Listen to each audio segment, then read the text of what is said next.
wasn't a very popular thing to do. It wasn't a very popular thing to do, but it was something that had to be done. And we should have recognized at the time that the focus was in Afghanistan. We should have stayed in Afghanistan. We should have captured Osama bin Laden. We should have helped them build their country back. And now you see the terrible situation we have there. NATO, that is basically taken over responsibility, is having a very, very difficult time. So we could have been a lot wiser, and I think this will go down.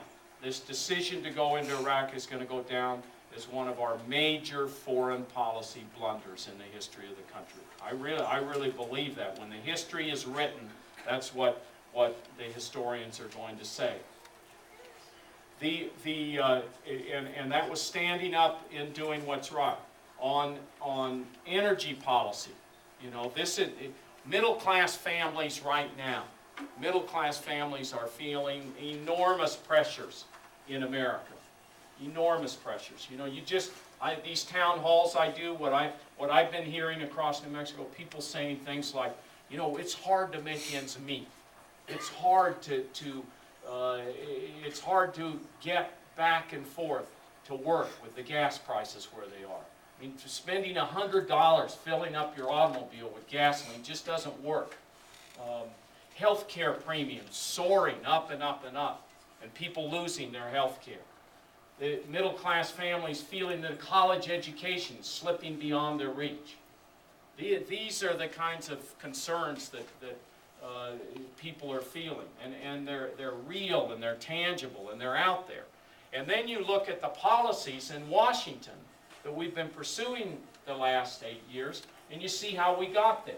We haven't had an energy policy. We've had President Bush basically, his energy policy, aside from, you know, the secret energy policy we could never learn about, the one where they called all the special interests together, and they still haven't told us who met in the room, but we know it was all the oil companies, and so then they planned their energy strategy. Well, what you can gather from that is traveling to Saudi Arabia hat in hand and asking them to turn on the spigot. That's our energy policy.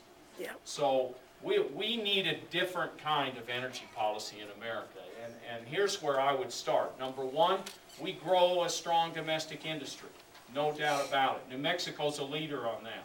We have, up in my congressional district in the Northwest, a strong, vibrant oil and gas industry. Same thing's true down in southeastern New Mexico. So we need that. We're going to need a balanced policy, everything to get us out of this and to move towards the future.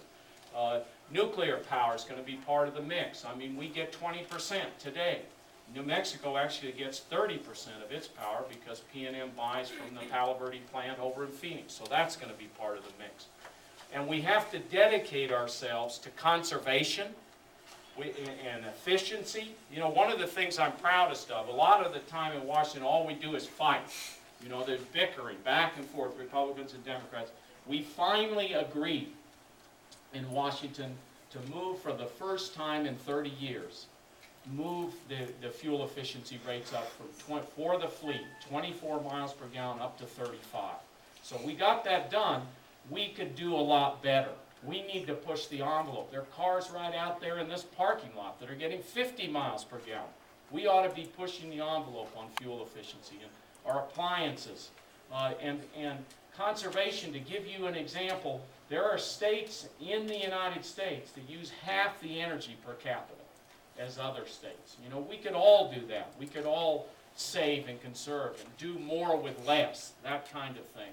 And then finally, we should be investing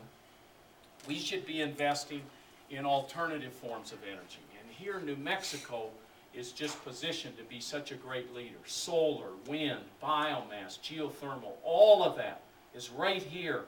And it's happening. You know, we set a standard, a state standard. We said the power companies in New Mexico, we should get 10% by 2010 of renewable energy. And they beat it by 2008. We've already moved our standard up now to 20%. And we're doing that in this latest trip where I'm, the Do Right by New Mexico tour, where we're driving around New Mexico. I'm seeing these wind turbines. We've been planting them around New Mexico like trees. It's a wonderful thing to see. It's a really wonderful thing to see. And so we have an opportunity to be a leader and to capture those jobs. You know, when you talk about energy, you have to remember, energy's about jobs, it's about prosperity, it's about moving forward in the future. And number one, it's about national security. You know, we're 70% dependent on foreign oil. We have $700 billion flowing out a year. And do you know who we're paying that $700 billion to? Saudi Arabia, 5 other countries in the Middle East, Russia, and Iran. And those are the folks that have most of the oil resources left. And so we have a shot here at New Mexico being a leader, attracting jobs, and moving in a new direction on energy. And so that's something that I think is tremendously, tremendously important to our country. And that's what I'm going to be fighting for in the Congress. To give you one example of the kind of work I've been doing. The last 6 years ago, in the United States Congress, I saw that we should take the state standard we were considering here and go national with it. And so I drafted a bill to say, let's get 20%, our investor-owned utilities in the nation, 20% of our energy by 2020 from renewable sources.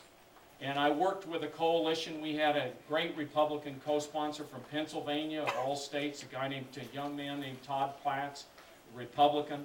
We worked together. We got that through the House this year, part of the energy package. Nancy Pelosi let us bring it to the floor and get a vote on it. We got 37 Republican votes. You know, so in the House, we got it through. It failed by 1 vote in the United States Senate. It got 59 votes. We couldn't cut off the debate. And so one more vote, I really believe one more vote in the Senate will make a difference. I think we're going to get more than 1. You know, we've got some other good prospects out there, but I think we're going to get more than 1. So with that, why don't we take some questions and hear comments and hear what you're interested in and telling me where you think we ought to go. I've opened it up. I hope I've provoked some thoughts here, and let's have a chance to yeah, please.